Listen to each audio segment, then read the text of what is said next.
نبی کریم صلی اللہ تعالیٰ علیہ وسلم نے فرمایا ہے کہ اللہ تبارک و تعالیٰ نے مجھے جو فضیلتیں دی ہیں نا، ان میں سے ایک فضیلت یہ ہے کہ اللہ تعالیٰ نے میرے لیے ساری زمین کو مسجد بنا دی ہے۔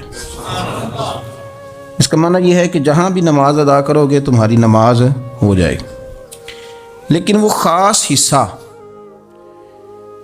وہ خاص جگہ جو نماز کے لیے وقف کر دی جاتی ہے اس کو مسجد کہا جاتا ہے۔ مسجد کا لغوی معنی تو سجدہ گاہ کے، لیکن وہ خاص باؤنڈری جس کو مختص کر دیا جاتا ہے کہ یہاں نماز پڑھی جائے گی، اس کا نام مسجد ہے۔ مسجد سے پیار کرنا، مسجد کے ساتھ دلچسپی لینا، مسجد کے ساتھ دل لگانا، مسجد کی تزئین و آرائش میں، خدمت میں اپنے آپ کو شامل رکھنا، اور سب سے بڑھ کے یہ کہ مسجد کے ساتھ اپنے دل کو جوڑ کے رکھنا، یہ اہل ایمان کی علامت ہے۔ مسلمان کا روحانی رشتہ اللہ اور اس کے رسول صلی اللہ علیہ وسلم کے ساتھ ہے۔ آپ کا جس آدمی کے ساتھ رشتہ مضبوط ہوتا ہے، آپ اس کے مکان کی طرف کھینچے چلے جاتے ہیں، کوشش کر کے جاتے ہیں کہ میرا بھائی سے ملنے کو دل کر رہا ہے، تو اس کی طرف توجہ ہو جاتی ہے، وقت نکالتے ہیں، ٹائم خرچ کرتے ہیں، پیسہ لگاتے ہیں، وہاں جاتے ہیں۔ بیٹی میں نے بیاہ دی ہے، اپنے گھر چلی گئی ہے، پر میرا ملنے کو دل کر رہا ہے، وقت فرصت سارا کچھ دیکھ کے وہاں پہنچ جاتے ہیں۔ اصل اس گھر جانا مقصود نہیں ہوتا، اصل تو بیٹی کی ملاقات مقصود ہوتی، اصل بھائی کا مکان دیکھنا مقصد نہیں، اصل تو بھائی کی ملاقات مقصد ہے۔ تو مسجد میں جب آپ آتے ہیں تو مقصود یہ ہے کہ میں اس جگہ جا رہا ہوں جسے رب کریم نے اپنا گھر قرار دیا ہے۔ اب اس گھر کے ساتھ دلچسپی، اس گھر کے ساتھ آپ کا تعلق مضبوط ہوتا چلا جاتا ہے۔ رسول کریم صلی اللہ علیہ وسلم نے فرمایا ہے کہ زمین پر جو گھر سب سے پہلے بنایا گیا، جو مسجد سب سے پہلے بنائی گئی، وہ بیت اللہ شریف، مسجد الحرام، اور فرمایا جب ساری دنیا فنا ہو جائے گی تو جو جگہیں باقی رہ جائیں گی وہ مسجدیں، وہ حصہ جس پہ مسجد تعمیر کر لی جاتی ہے وہ حصہ باقی رہے گا۔ مسلمانوں کے اندر جہاں چیزیں بڑی تیزی کے ساتھ پھیلی اور ہماری دلچسپیوں کا رخ جب سے دنیا داری کی طرف زیادہ بڑھا تو مسجد سے بھی تھوڑا سا لوگوں کا رجحان کم ہوا ہے۔ ایک تو لوگ مسجد میں دیر سے آتے ہیں اور پھر جلدی جانے کا شوق رکھتے ہیں۔ کبھی ہم دیکھتے تھے کہ اسکول کا گیٹ بہت بڑا ہوتا تھا لیکن چھٹی کے ٹائم تنگ پڑ جاتا تھا۔ یہی حال مسجد میں جب نماز ختم ہوتی ہے تو اس وقت ہوتا ہے۔ پتہ نہیں کتنے ضروری کام ہیں جو پیچھے ہیں، کون سی ایسی چیز ہے جو دھکیل رہی ہے۔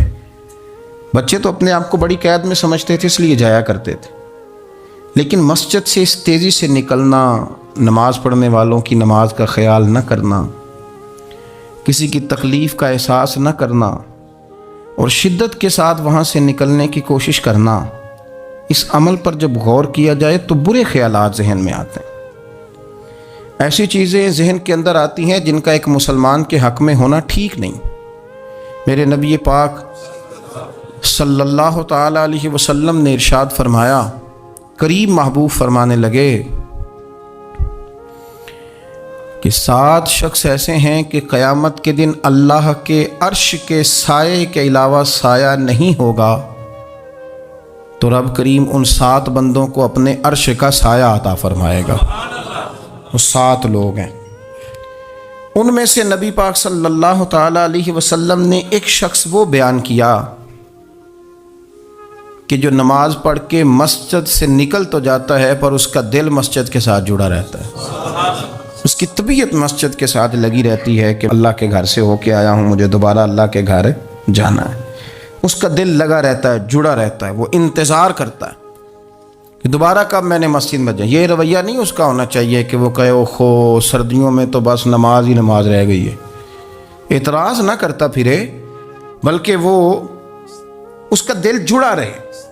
مسجد کے ساتھ جو خاص رشتہ ہے، بخاری مسلم میں حدیث ہے، نبی پاک صلی اللہ علیہ وسلم نے فرمایا، ویسے تو ساری زمین ہی اللہ کی ہے نا، للہ ما فی السماوات و ما فی الارض، زمین و آسمان میں جو کچھ بھی ہے وہ اللہ کا ہے، لیکن حضور فرماتے ہیں کہ خطہ زمین پر خطہ زمین پر جو جگہ رب کو سب سے زیادہ پیاری، جگہ ساری اللہ کی ہے، پر جو اللہ کو سب سے پیارا ٹکڑا ہے وہ جگہ ہے جہاں مسجد بنا دی جاتی ہے۔ وہ خاص خطہ، آپ ذرا حدیث کے لفظوں پر غور کریں، فرمایا احب البلاد، وہ اللہ کا محبوب ٹکڑا ہے زمین پر جہاں مسجد بنا دی جاتی ہے۔ وہ اب آپ اندازہ کریں کہ وہ پیسے کتنے قیمتی ہیں، جو کمائے کسی نے تھے، لگ مسجد میں گئے، اور محبوب کس کے ہو گئے؟ اللہ تعالیٰ کے۔ یعنی میرے تیرے کمائے ہوئے پیسے اللہ کے محبوب پیسے تب بنیں گے جب اللہ کے گھر میں خرچ ہو جائیں گے۔ تعمیر مسجد پر، تشکیل پر، فرمایا یہ سب سے زیادہ اللہ کو۔ اور سید عالم صلی اللہ تعالی علیہ وآلہ وسلم نے ارشاد فرمایا کہ اللہ تبارک و تعالیٰ کو زمین پر، زمین ساری ہی اللہ کی ہے، لیکن اللہ تبارک و تعالیٰ کی زمین پر جو جگہ اللہ کو ناپسند ہے وہ جگہ ہے جہاں بازار بنا دیا جاتا ہے، جہاں مارکیٹیں بنتی ہیں، جہاں لوگوں کے ساتھ ظلم ہوتا ہے، دھوکے ہوتے ہیں، جھوٹ بولا جاتا ہے۔ یہ بخاری مسلم کی حدیث۔ ناپسندیدہ زمین کا ٹکڑا وہ ہے جہاں بازار بنتا ہے، اور پسندیدہ ٹکڑا وہ ہے جہاں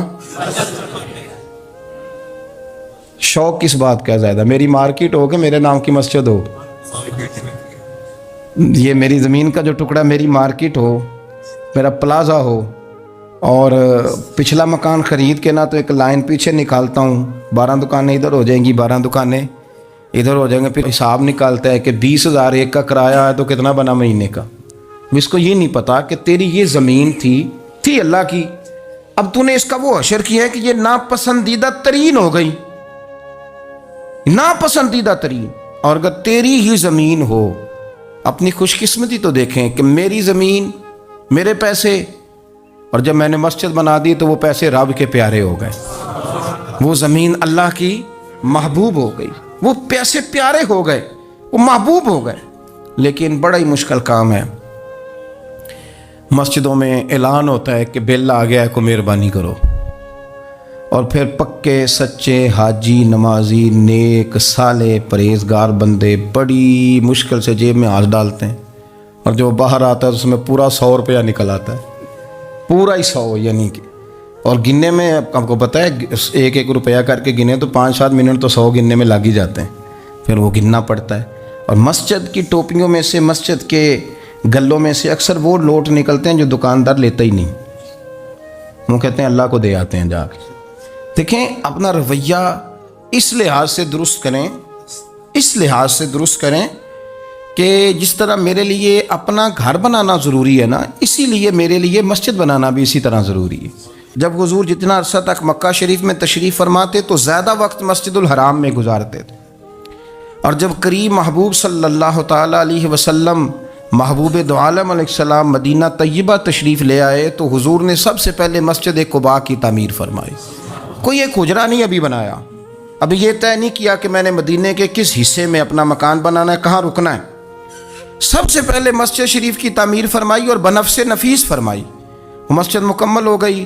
سرکار کا قیام تھا جناب ابو ایوب انصاری کے گھر میں، تھوڑے سے فاصلے پر نظر پڑی تو ایک کھلا میدان موجود تھا، 2 یتیم بچوں کی زمین تھی، فرمایا یہ زمین مجھے دے دو، اس میں میں مسجد بناؤں گا۔ ان 2 یتیم بچوں نے عرض کی یا رسول اللہ صلی اللہ علیہ وسلم آپ رکھ لیں، مسجد بنا لیں۔ فرمایا یوں نہیں بھائی، پیسے دیں گے۔ اسلام یہ نہیں کرتا کہ بندے کی حیثیت سے زیادہ اس پر بوجھ ڈال دیا جائے، وہ یتیم بچے ہیں، ابھی ان کے پاس کوئی ایسے ذرائع نہیں ہیں مال کمانے کے، تو فرمایا تمہیں پیسے ملیں گے۔ اور حضرت ابوبکر صدیق رضی اللہ تعالیٰ عنہ اور حضرت عثمان غنی جیسے مالداروں کے ذمے لگایا گیا کہ انہیں رقم ادا کی جائے، وہ پیسے ان بچوں کو دیے، یہاں مسجد کی تعمیر شروع کی۔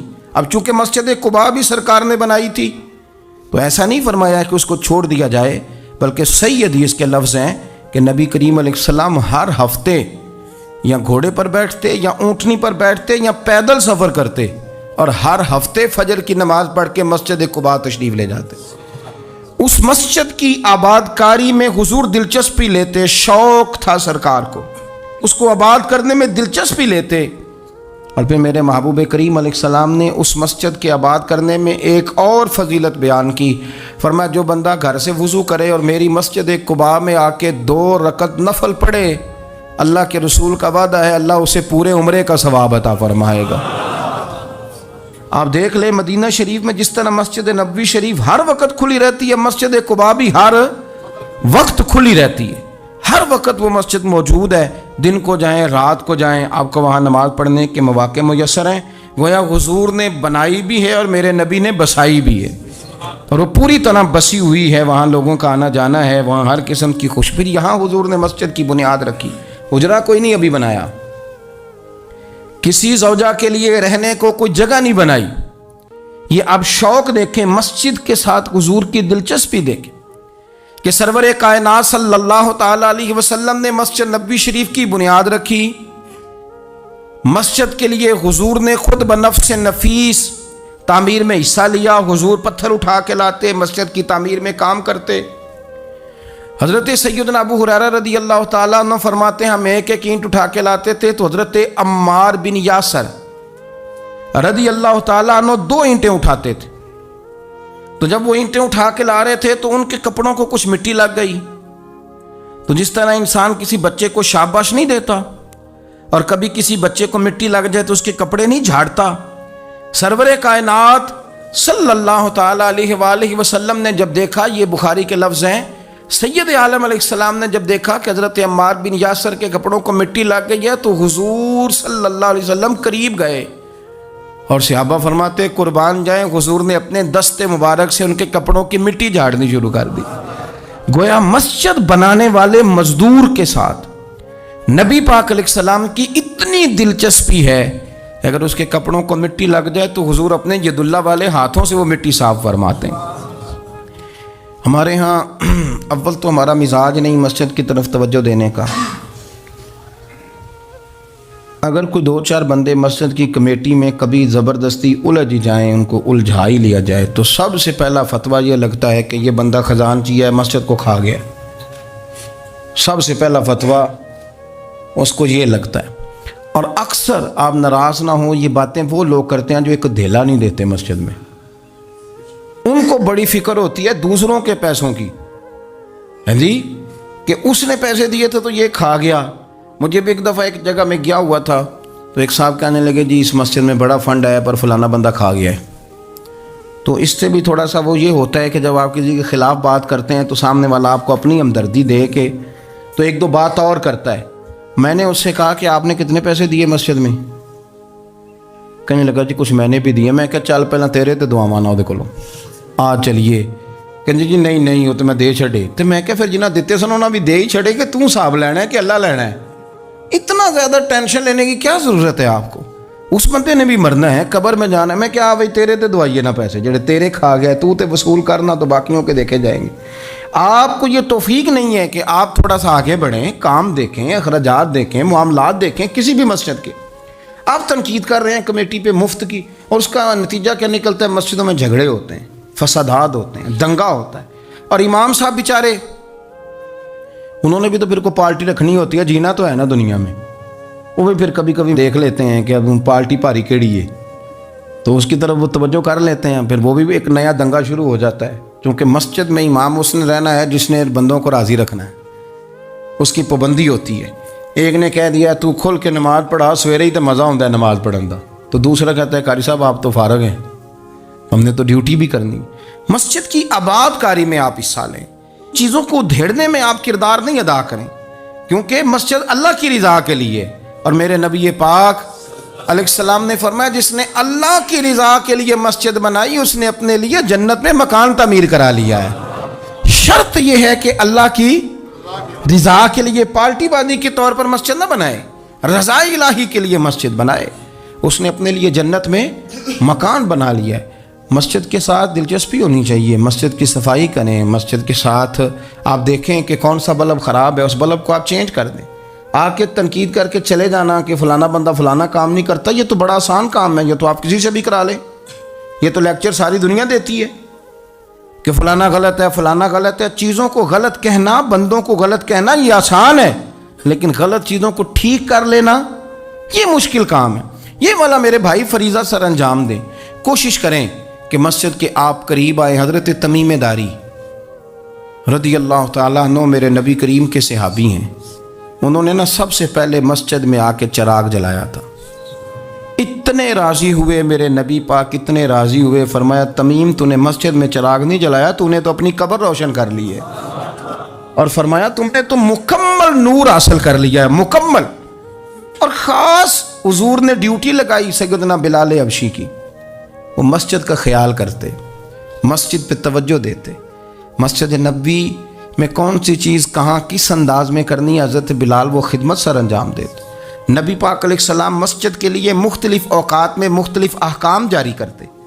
پہلے سرکار دو عالم صلی اللہ علیہ وسلم نے ایک دروازہ مخصوص کر دیا تھا، فرمایا بھئی ایک فیصلہ میرا یہ ہے کہ اس گیٹ سے صرف عورتیں آئیں گی، مرد نہ داخل ہوں۔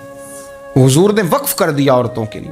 پھر ایک وقت ایسا آیا کہ نبی پاک صلی اللہ علیہ وسلم کے بہت سارے صحابہ نے، جن کے گھر مسجد کے بالکل ساتھ ساتھ تھے، انہوں نے مسجد کے اندر دروازے کھول لیے تھے، مسجد میں آیا کرتے تھے۔ اللہ کے رسول صلی اللہ علیہ وسلم نے فرمایا بھی اب جماعت کا وقت ہوتا ہے اور بالکل دروازہ مسجد کے اندر تم نے کھولا ہوا ہے تو کچھ چیزوں میں مشکل پیدا ہوتی ہے، لہذا سارے دروازے بند کر دو، ایک دروازہ کھلا رہے، اور وہ ہے جناب ابو بکر صدیق کا۔ وہ آج بھی کھلا ہے مسجد نبوی میں، اس کو وہ دروازے کو بند نہیں کرتے، کبھی ضرورت ہو تو وہ آگے کوئی کنات لگا دیتے ہیں، دروازہ وہ ہمیشہ کھلا رہتا ہے، اس لیے کہ اس کو میرے نبی پاک نے کھولا ہے، وہ دروازہ کھلا رہتا ہے۔ حضور نے مختلف اوقات میں مسجد کی تزئین و آرائش میں، اس کی وسعت میں دلچسپی کا اظہار کیا۔ حضرت بلال جھاڑو دیتے، آنے والے لوگوں کا خیال کرتے، مجھے کہہ لینے دیں، اس کو سیاسی نہ رہنا سمجھیں، مجھے کہنے دیں، اور میں بہت ساری احادیث اور بہت ساری سیرت کی کتابوں کا نچوڑ ایک جملے میں بیان کرتا ہوں۔ مسجد نبوی ایک پارلیمنٹ ہاؤس کا درجہ رکھتی تھی، اسی میں سارے فیصلے ہوتے تھے، اسی کے اندر کافروں کے ساتھ جو معاملات تھے وہ طے ہوتے تھے، اسی میں ہر چیز سیٹ ہوتی تھی مسجد کے اندر۔ ہماری سیاست ناپاک اس لیے ہوئی ہے کہ ہم نے مسجد سے باہر نکال دی۔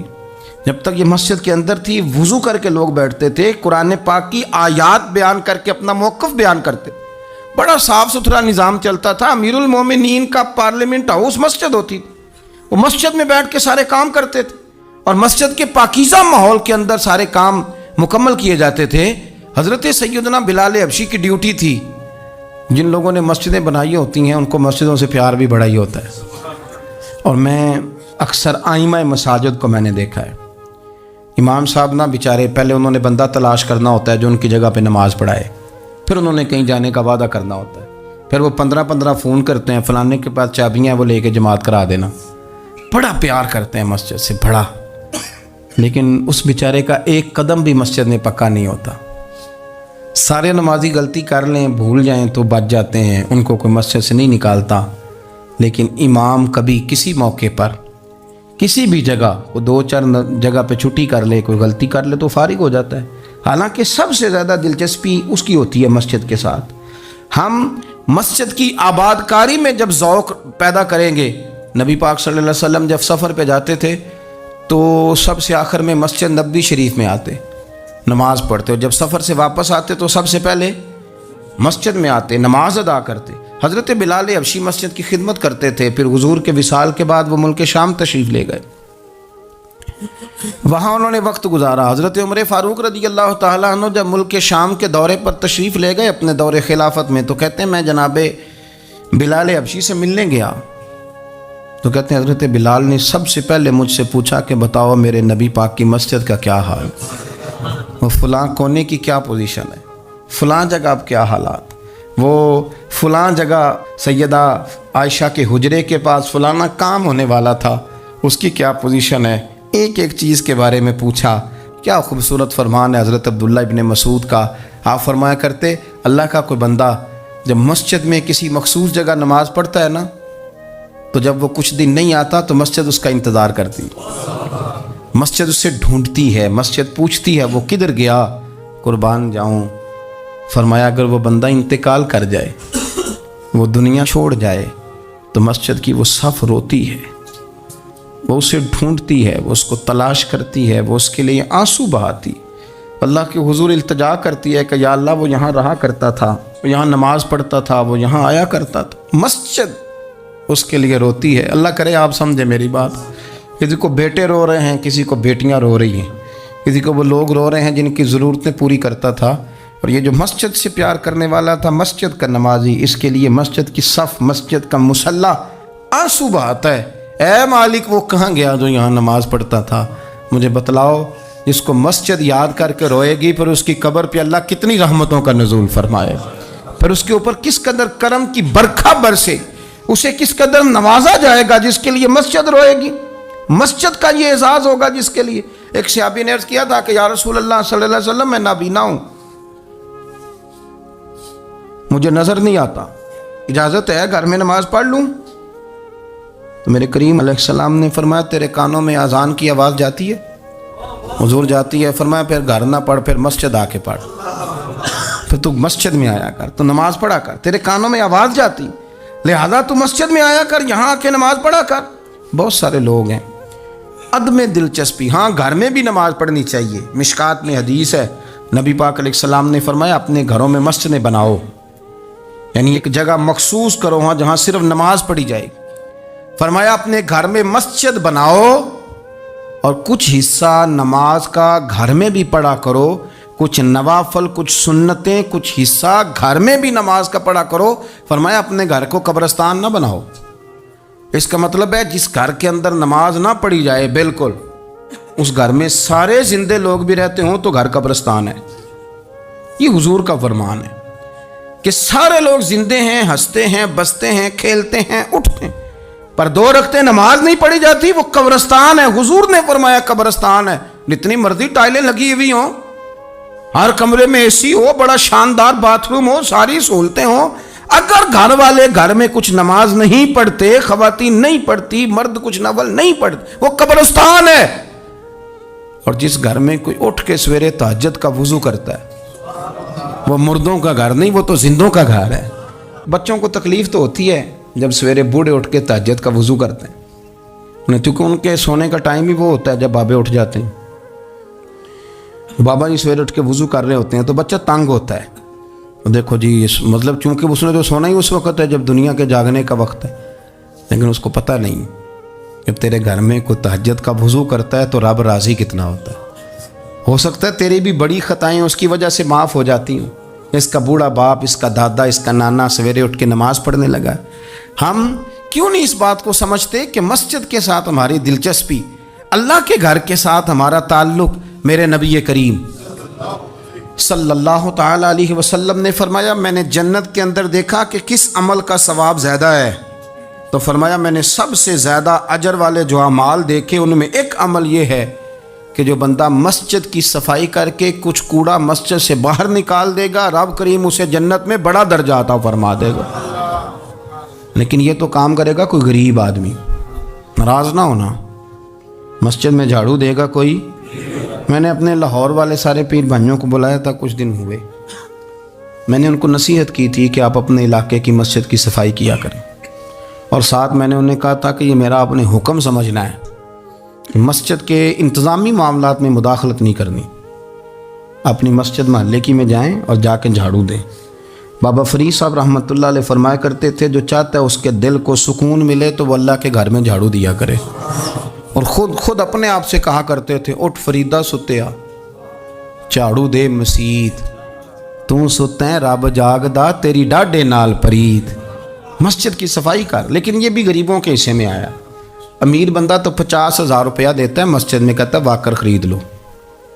پھر اس کے بعد قاری صاحب سے آ کے کہتا ہے کہ تو واکر لے کے دیتا سی, صفائی کیوں نہیں کراندے؟ تو اگر کوئی غریب آدمی ذرا ڈرتے ڈرتے لقمہ دیتا ہے تگڑے بندے کو, ڈرتے ڈرتے وہ اسے کہہ ہی دے نا کبھی کہ قاری صاحب کو صفائی نہیں کرائی دی.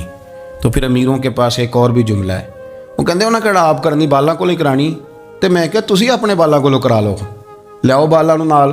وہ نہیں کرتے صفائی. اگر آپ کے بچے آپ کے کہنے پہ صفائی نہیں مسجد کی کرتے تو قاری صاحب کے کہنے میں کب صفائی کریں گے؟ قاری صاحب کے پاس بھی بچوں کی اماں آ جاتی ہے, وہ آ کے کہتے ہیں مولوی تو 8,000 کا ہے اور میرا بچہ 1.5 کروڑ کا ہے, میرے سے پیسے لے کے صفائی والا بندہ رکھ لے, میرا بچے نے اسکول جانا ہوتا ہے, سبق سنانے آتا ہے کہ صفائیاں کرنے آتا ہے.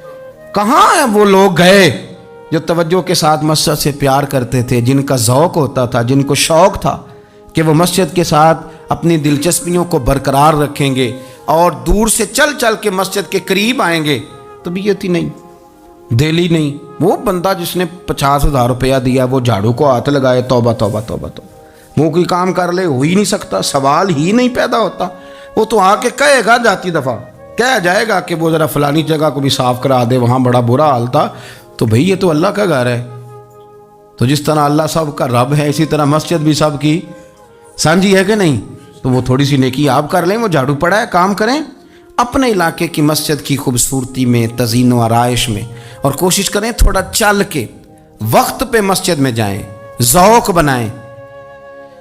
ایک قبیلہ تھا، مسجد نبوی شریف سے تھوڑا دور رہتے تھے وہ لوگ، تو نبی کریم صلی اللہ تعالیٰ علیہ وسلم کی مسجد کے دائیں بائیں نہ کچھ مکانات خالی ہوئے، تو مالکوں نے یہ کہا کہ ہم یہ مکانات بیچیں گے۔ ان کو دور سے آنا پڑتا تھا، تو انہوں نے ارادہ کیا کہ یہ قریب کے جو مکانات ہیں یہ ہم خرید لیتے ہیں۔ نبی کریم صلی اللہ تعالیٰ علیہ وسلم کو خبر ملی کہ بنو سلیم قبیلے کے وہ لوگ یہ مکان خرید رہے ہیں تاکہ ہمیں مسجد کا قرب نصیب ہو جائے۔ دور سے چل کے آنا پڑتا ہے، وہ قریب آ جائیں گے تو ذرا مسجد میں حاضری ہماری آسان ہو جائے گی۔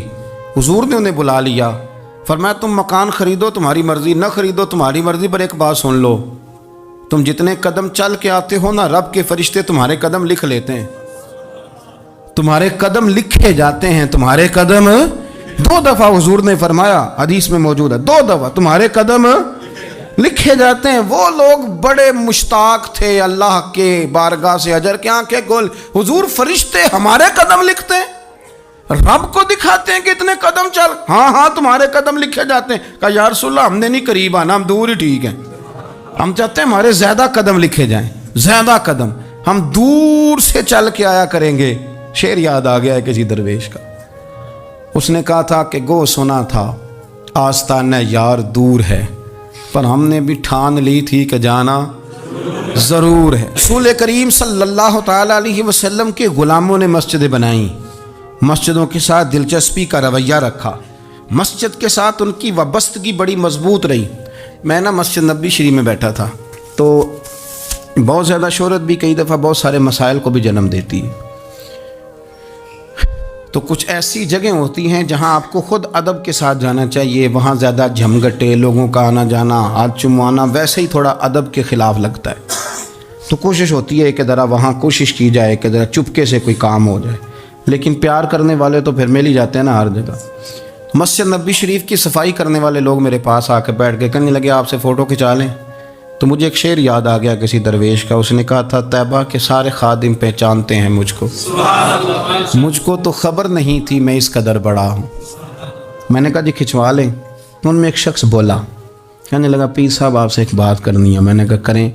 کہنے لگا میرا نا تنخواہ بڑی تھوڑی ہے، بلدیہ کا ملازم ہوں، تھوڑی سی تنخواہ ملتی ہے، تو میرا ارادہ تھا چھوڑ جاؤں، روز پروگرام کرتا تھا کہ پاکستان جا کے کوئی کام کر لوں گا۔ پھر میں نے آپ کی ایک تقریر سنی، میں نے کہا وہ کون سی؟ کہنے لگے آپ نے بتایا ہے کہ بخاری میں حدیث ہے ایک بی بی مسجد کی صفائی کرتی تھی، بیمار ہو گئی تو حضور تیمارداری کرنے جاتے تھے، اور جب اس کا رات کو انتقال ہوا صحابہ نے حضور کو تکلیف دینا بہتر نہ سمجھا، دفن کر دیا، تو نبی کریم نے سویرے فرمایا مجھے بتاؤ اس کی قبر کہاں ہے؟ حضور نبی پاک خود رسول کریم ساری امت گنبد خضرا پہ اور نبی پاک اس قبر پہ چلے گئے جو مسجد میں جھاڑو دیتی تھی، اس کی قبر پہ کھڑے ہو گئے اور فرمایا صفحے بناؤ بھائی میں دوبارہ جنازہ پڑھوں گا۔ حضور نے جنازہ دوبارہ پڑھا، وارث نے جنازہ نہ پڑھا ہو تو دوبارہ پڑھانا جائز ہے، اور حضور تو وارث ہے نا ساری امت کے، دوبارہ جنازہ پڑھا۔ کہنے لگے وہ میں نے آپ کی زبان سے کہیں وہ روایت سن لی تھی، تو 3 بجے ہوئے تھے رات کے پاکستان میں، سارے سو رہے تھے، پر میں نے گھر فون کیا، میں نے کبھی تنخواہ جنی جے نیچی گزارا کرنا دے، میں تو بڑے کام لگا ہوں سرکار کی بارگاہ میں، یہاں مسجد کی صفائی کرتا ہوں، میری تو بڑی شان بنے گی اگر رسول کریم اس بی بی کی قبر پہ تشریف لا کے مہربانی کرتے ہیں، تو مجھے امید ہے میرے اوپر بھی رحم فرمائیں گے۔ تو تنخواہ تھوڑی صحیح پر نصیب تو بڑا اونچا ہے نا، تو میں کوشش کرتا ہوں کہ یہ تعریفیں چھپا کے رکھی جائیں، پر میں نے اسے کہا میں کہ تھوڑا اونچی بول اور ذرا گنبد شریف کی طرف منہ کر کے بات کر، تاکہ گواہی ہو جائے نا، گواہی ہو جائے۔ عرش پہ تازہ چھیڑ چھاڑ، فرش پہ طرفہ دھوم دھام، کان جدھر بھی لگائیے تیری ہی داستان، کان جدھر بھی لگائیے تیری ہدایت. اور یارو بڑا خوش بخت نہیں وہ آدمی جس کو اللہ تبارک و تعالیٰ کے گھر کی حاضری کا یہ موقع نصیب ہو. وہ تھوڑا ذوق بنائے, وہ مسجد میں جائے, مسجد کے ساتھ پیار کرے, مسجد کے ساتھ اس کی دلچسپی ہو, مسجد میں وہ چراغ جلائے, مسجد میں وہ جھاڑو دے, وہ مسجد کی صفائی کا خیال کرے, وہ دیکھے کون سی چیز ہے مسجد کی جو صحیح ہونے والی ہے اس کا خیال. اور بڑا ہی خوش بخت ہے. آپ یقین کریں مجھے سب سے زیادہ اس بندے سے پیار ہے جس کو فکر رہتی ہے کہ ٹائم ہو گیا میں نے مسجد کھول لی. کچھ آئمہ مساجد, کچھ مؤذنین, کچھ جن کے پاس چابیاں ہوتی ہیں, میں نے دیکھا ہے بڑے وقت پہ جائیں گے, مسجد کھولیں گے, صفے بچھائیں گے. یہ بڑے خوش بخت لوگ ہیں. یہ میرے نبی پاک کے پیارے ہیں. یہ رسول اللہ صلی اللہ علیہ وسلم اپنے اپنے علاقے کی, محلے کی مسجد سے پیار کریں, وہاں آپ ڈیوٹی کریں. ہمارا نہ جو بندہ ڈیوٹی کرتا ہے وہ نہ کچھ سربراہی بھی لینا چاہتا ہے, بغیر سربراہی کے ڈیوٹی کریں. دیکھیں آپ وہاں کیا خدمت سر انجام دے سکتے ہیں, کس طرح کر کے آپ اپنا کردار, آپ کی طبیعت بڑی ٹھنڈی رہے گی. آپ اللہ کے گھر سے پیار کریں گے تو اللہ آپ کے گھر کو آباد کرے گا. آپ کو بڑی ساری برکتیں, بڑی ساری سعادتیں ملیں گی, بڑی ساری نعمتیں آپ کو میسر آئیں گی. ایک دفعہ میں یہاں نا نماز پڑھ کے نا تھوڑا تھوڑا میں کبھی جب میں خود جماعت کرایا کرتا تھا شروع میں, تو میں یہاں تھوڑا سا گھومتا تھا کئی دفعہ باہر گلی میں. 15-20 دنوں کے بعد ایک بابا جی کبھی آتے تھے تو 10 روپے 15 روپے بار گلے میں ڈال کے چلے جاتے تھے. تو میں نے ان کو, میں جانتا نہیں تھا, 2-3 دفعہ نظر پڑی تو مجھے تھوڑا سا ذہن بنا کہ یہ بزرگ کون ہے. میں نے ایک دن ان سے کہا, میں نے کہا بزرگوں آپ اکثر آتے ہیں اور 10-15 روپے آپ گلے میں ڈالتے ہیں اور آپ چلے جاتے ہیں, پھر جدھر سے آپ آتے ہیں, یہاں تو نا بندہ رستے سے گزر رہا تھا تو جاتی دفعہ مسجد نظر آئی تو اس نے کچھ ڈال دیا تو واپس لوٹ جاتے ہیں. کہنے لگے مولوی صاحب میرا ایک ذہن ہے کہ ہر مسجد میں میرے نام کی ایک اینٹ لگ جائے, اور میرا ذہن ہے, میں غریب سا بندہ ہوں, زیادہ پیسے میں دے نہیں سکتا, تو میں نے مسجدیں رکھی ہوئی ہیں, تو میں ہر مہینے ہر مسجد میں جتنی میں نے رکھ لی ہیں میں جاتا ہوں, تو اپنے حصے کی نا میں اس میں جو میرے سے ہو سکتا ہے میں کتنا اچھا ذوق ہے, کتنی اچھی طبیعت ہے. کوئی ضروری ہے کہ آپ کے پاس 15 لاکھ روپیہ ہو, آپ الگ سے ایک مسجد بنائیں, پٹی لگوائیں, تبھی کام چلے گا. ان بزرگوں کے 10 روپے سے شاید پوری اینٹ بھی نہ لگتی ہو, لیکن ایک دلچسپی کا اظہار تو ہوا نا, مسجد کے ساتھ وابستگی تو نظر آئی نا. تو آپ اپنے علاقے کی مسجد کے ساتھ پیار کریں, اس کا قرب اختیار کریں, اس کے قریب جائیں. اللہ ہمیں سمجھنے کی توفیق عطا